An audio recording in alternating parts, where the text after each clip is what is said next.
Good evening. I'm still reporting on Trump. The excitement generated by Donald Trump's campaign is nothing new.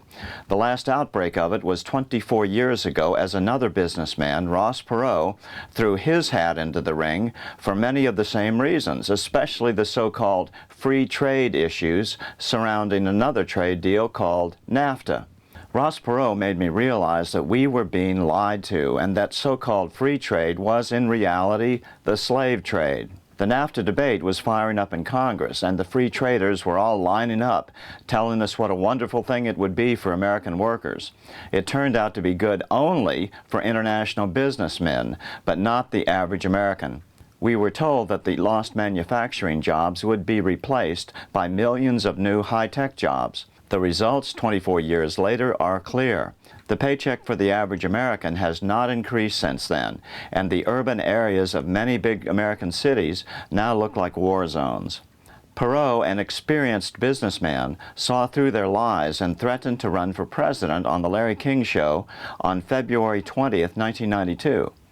A huge wave of public sentiment basically drafted Perot.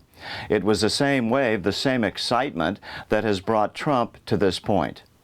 By early July, Perot was leading in the polls in a three-way race between Republican President George H.W. Bush and then Arkansas Governor Bill Clinton.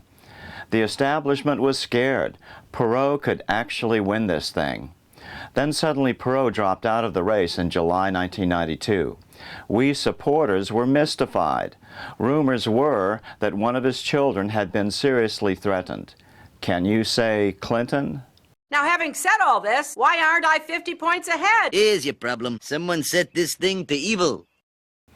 By this time, I was serving as the Virginia 10th District Chairman of the Perot campaign. Our statewide meetings were conducted on the campus of the University of Virginia, and that's where I met Professor of Political Science Larry Sabato, who was interested in the Perot phenomenon. I just don't understand why Dr. Sabato was so receptive to Perot 24 years ago, and today is foot-dragging on Trump. It's the same core issue, only more so. It's NAFTA 2.0 plus the Obama invasion plus the overwhelming Clinton corruption thrown in.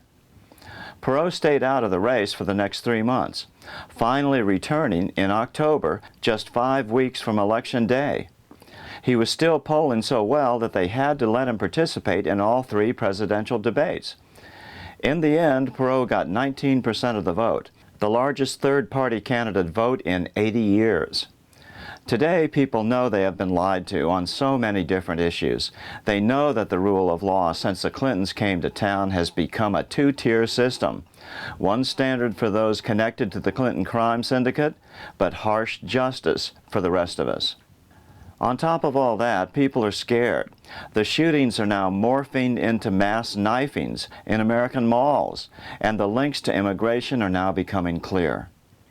Now, on the eve of the first head-to-head debate between Clinton and Trump, even pundits from both sides of the partisan divide are speaking out. The swing states have all moved in the direction of Donald Trump. The Electoral College is a virtual dead heat.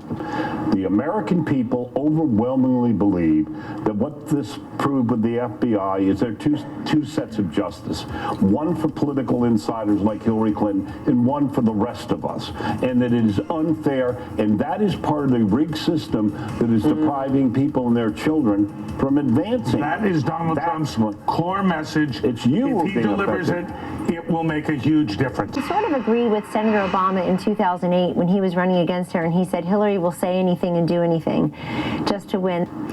And that's Kellyanne Conway, Donald Trump's campaign manager. If they can make the case that Hillary is unprincipled, stands for nothing, and has no core values, Donald Trump will be the next president. Because the one thing about Trump, he has a worldview. If he articulates it and the Secretary of State does not, that's a huge advantage for her. Now, if you look at Trump, if I ask you right now, tell me 3 things Trump says he'll do. 1, 2, 3. Tell me one thing that Hillary Clinton will do as president. She used to be a New Democrat. Now she's for higher taxes. She is for more social programs, the potential of the public option on health care. I think Secretary Clinton isn't clear on who she is and what her message is. Trump is at least going and making an effort, which no Republican would normally do, in the African-American community. But the issue that is now moving this country, I believe, in the wake of what happened in New York and New Jersey and the other incidents, is the issue about refugees. She and President Obama are so far off where the American people, including many Democrats, are, that is could become a more significant voting issue. And she has blown the post-convention advantage that she had, and she knows she's in trouble. I think Doug has said the campaign's in panic over where they are. I'm still reporting from Washington. Good day.